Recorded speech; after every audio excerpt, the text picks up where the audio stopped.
في الفيديو ده هنعرف مع بعض معظم الطرق اللي تقدر تروح بيها بورسعيد من محافظات كتير. هنشوف مع بعض مواعيد وأسعار القطارات والأتوبيسات، فلو كنت مهتم ركز معايا لآخر الفيديو.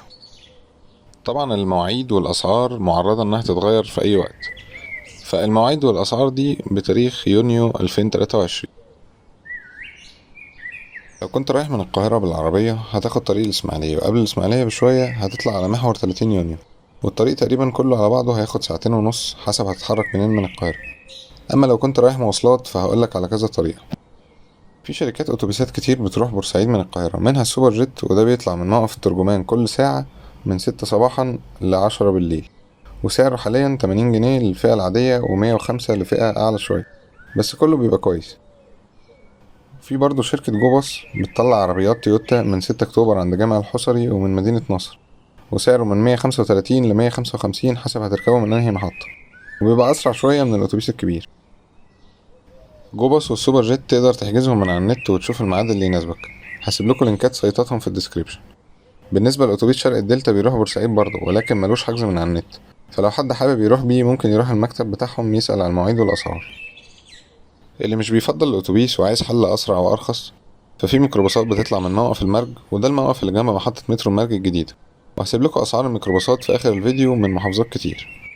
اللي حابب يوفر اكتر ممكن يروح بالقطر، اللي له معادين من رمسيس، واحد الساعة 5 ل10 الصبح مكيف روسي ب65 جنيه، واحد الساعة 11 ونص عادي ب28 جنيه، والاتنين تقريبا بياخدوها في 4 ساعات وشوية. وفي معادين من محطة شبرا الخيمة، واحد الساعة 6 وتلت الصبح، وواحد 3 ل5 العصر، ودول بيبقوا عربيتين مكيف أسباني ب65، وباقي العربيات عادي. لو حد هيروح بالقطر ممكن يروح المحطة بدري شوية عشان ساعات بيكون في تغييرات. لو حد بيحب شركة سويفل فهم ليهم معادين يوم الجمعة ومعادين يوم السبت، والاتنين بيبقوا الصبح. اما بقى لو كنت هتروح من اسكندرية، فلو هتروح بالعربية هتاخد الطريق الدولي لحد بورسعيد، والطريق تقريبا بياخد متوسط 3 ساعات ونص.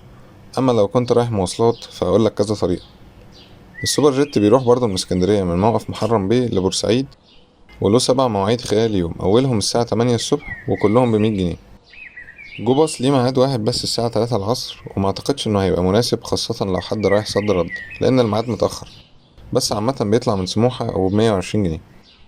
شرق الدلتا برضه بيروح، وممكن لو حد حابب يروح بيه يسأل في مكتبهم في سموحة أو في محرم بيه. اللي عايز يروح بالميكروباص فممكن يركب من موقف محرم بيه، وهسيب لكم برضه الأسعار من محافظات كتير في آخر الفيديو. اللي حابب برضه يروح بالقطر ففي 3 مواعيد بيطلعوا من محطة مصر وبيقفوا في سيدي جابر بعدها ب8 دقايق تقريبا. أول ميعاد الساعة 4 الفجر من محطة مصر، وده مكيف روسي ب85 جنيه. تاني ميعاد بعديه بتلت ساعة عربيتين مكيف أسباني ب90 جنيه، وباقي العربيات عادية ب34 جنيه، وزيه بالظبط ميعاد 4 ل5 العصر. الروسي بياخدها في 6 ساعات، والقطرين التانيين في 7 وممكن أكتر للأسف. بالنسبة لباقي المحافظات فهنبدأ بالقطر. القطر اللي بيطلع من القاهرة وبيروح بورسعيد بيعدي على محطات بنها، منيا القمح، الزقازيق، أبو حماد، التل الكبير، أبو سوير، الإسماعيلية، الأنطرة غرب، وصولا لبورسعيد. أما بالنسبة للقطر اللي بيطلع من اسكندرية فهو بيقف طبعا في سيدي جابر، كفر الدوار، أبو حمص، دمنهور، رتاي البارود، كفر الزيات، طنطا، السنطة، زفتة، ميت غمر، تفاهنا، جامعة الزقازيق، أبو حماد، التل الكبير، القصاصين، أبو سوير، الإسماعيلية، الشيخ زايد، الأنطرة غرب، وصولا لبورسعيد.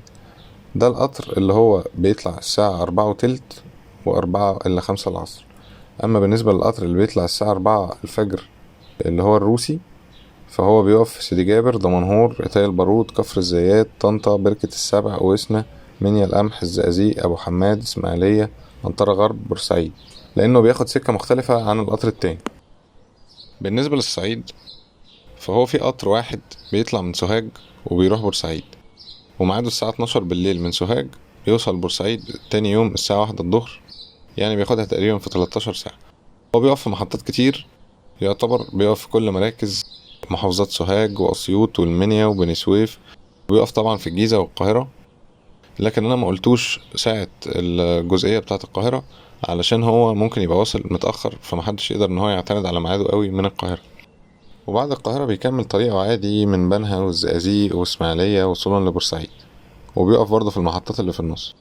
لو حد القطر مش بيعدي على محافظته أو مش حابب إن هو يركب القطر أصلا، فممكن يدور على أتوبيس شرق الدلتا، لأن بيبقى ليه خطوط كتيرة، فممكن يشوف لو بيطلع من المحافظة بتاعته بيروح بورسعيد.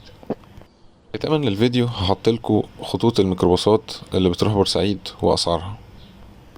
أتمنى تكونوا استفدتوا في الفيديو، ما تنسوش تدعمونا باللايك والاشتراك عشان هنعمل فيديوهات تانية كتير الفترة الجاية.